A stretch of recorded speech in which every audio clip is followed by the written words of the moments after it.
सिंहदेव बोले, SIR form भरने में पसीने छूट गए। कहा, मैं एमए पास, फिर भी 20 बार सोचना पड़ा। प्रक्रिया कठिन, 3 महीने बढ़ाया जाए समय। छत्तीसगढ़ के पूर्व उप मुख्यमंत्री टी.एस. सिंहदेव ने स्पेशल इंटेंसिव रिवीजन यानी एसआईआर प्रक्रिया पर सवाल उठाए हैं। उन्होंने एसआईआर फॉर्म भरने की प्रक्रिया को जटिल बताया है। उन्होंने कहा कि एमए पास होने के बाद भी फॉर्म भरने में मेरे पसीने छूट गए, तो अबूझ माड़ में रह रहे लोगों का क्या होगा।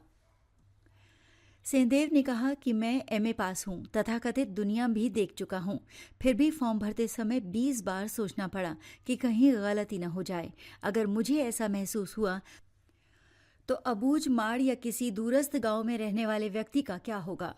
कांग्रेस ने एसआईआर की समय सीमा 3 महीने बढ़ाने की मांग की है। आधे से ज्यादा नाम कट जाएंगे। सिंहदेव टी.एस. सिंहदेव ने आगे कहा कि घर में बहू आई, उनका नाम स्वाभाविक है, 2003 की सूची में नहीं था। उनकी शादी बाद में हुई, अभी उनकी शादी हुई। उनके माता पिता का नाम गुना मध्य प्रदेश में है, वहां की 2003 की सूची में नाम ढूंढकर फिर फॉर्म में भरना पड़ा। आप दावा कर दो कि हमने इतने प्रतिशत काम कर दिया, लेकिन सही तरीके से करोगे तो आधे से ज्यादा नाम आ ही नहीं सकते, कट जाएंगे। इसमें प्रावधान ये भी है कि फॉर्म ठीक नहीं आए तो रिजेक्ट हो जाएंगे, लेकिन अभी जो प्रक्रिया है बहुत जटिल है। कांग्रेस ने बनाया कंट्रोल रूम, मास्टर ट्रेनर तैनात। एसआईआर अभियान की निगरानी के लिए प्रदेश कांग्रेस भवन में एक कंट्रोल रूम बनाया गया है। सलाम रिजवी को इसका संयोजक नियुक्त किया गया है। कंट्रोल रूम जिलों से आने वाली शिकायतों, मतदाताओं के नाम काटे जाने और किसी भी अनियमितता पर तुरंत कार्रवाई करेगा। कांग्रेस ने सभी जिलों में मास्टर ट्रेनर नियुक्त किए हैं, जो बूथ लेवल एजेंट और कार्यकर्ताओं को एसआईआर प्रक्रिया समझाएंगे। ये भी निर्देश दिया गया है कि बिना कारण किसी मतदाता का नाम न हटने पाए। समय सीमा 3 महीने बढ़ाने की मांग। कांग्रेस ने कहा कि इस समय राज्य में धान खरीदी चल रही है, किसान बेहद व्यस्त हैं। ऐसे में एसआईआर की समय सीमा 3 महीने बढ़ाई जानी चाहिए।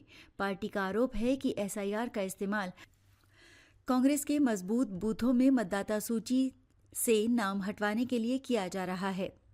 बीएलओ घर घर जाकर सत्यापन करें।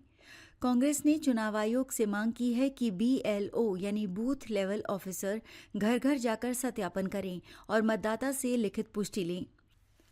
ग्रामीण और आदिवासी क्षेत्रों में रहने वालों के पास फोटो खिंचवाने या फोटो कॉपी कराने की सुविधा नहीं है। इसका खर्च और जिम्मेदारी आयोग को उठानी चाहिए। अब जानिए प्रदेश में कितने मतदाता हैं। राज्य निर्वाचन आयोग से मिले आंकड़ों के अनुसार छत्तीसगढ़ में 27 अक्टूबर 2025 की स्थिति के अनुसार 2,12,30,737 मतदाता हैं। इनमें से 2,10,25,208 मतदाताओं को एसआईआर की गणना फॉर्म मिल चुका है। 21 नवंबर 2025 तक प्रदेश में लगभग 65 लाख से अधिक गणना प्रपत्रों का डिजिटलाइजेशन पूर्ण हो चुका है, जो प्रदेश के 2,12,30,737 पंजीकृत मतदाताओं का लगभग 31% है। 3 बार घर पहुंचेंगे बीएलओ। बीएलओ नए मतदाताओं के नाम जोड़ने के लिए फॉर्म 6 और घोषणा प्रपत्र एकत्र करेंगे। साथ ही वो दस्तावेजों की लिंकिंग और सत्यापन में भी मदद करेंगे।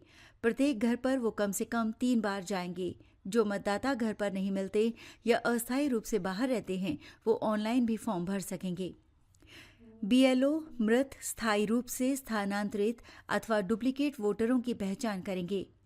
जिन मतदाताओं के फॉर्म मिल चुके हैं, उनके नाम प्रारूप सूची में जोड़े जाएंगे। जिनके रिकॉर्ड का 59 से मिलान नहीं होगा, उन्हें नोटिस जारी कर सुनवाई की जाएगी और पात्रता तय की जाएगी।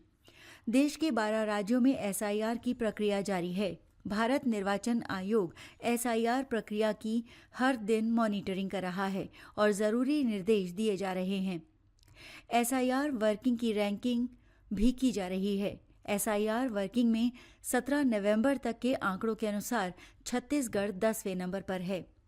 सबसे अच्छा परफॉर्मेंस वाले राज्यों में गोवा पहले नंबर पर है। छत्तीसगढ़ में अब तक 97% फॉर्म वितरित हुए हैं, जिनमें 6.61% फॉर्म डिजिटलाइज्ड हो चुके हैं।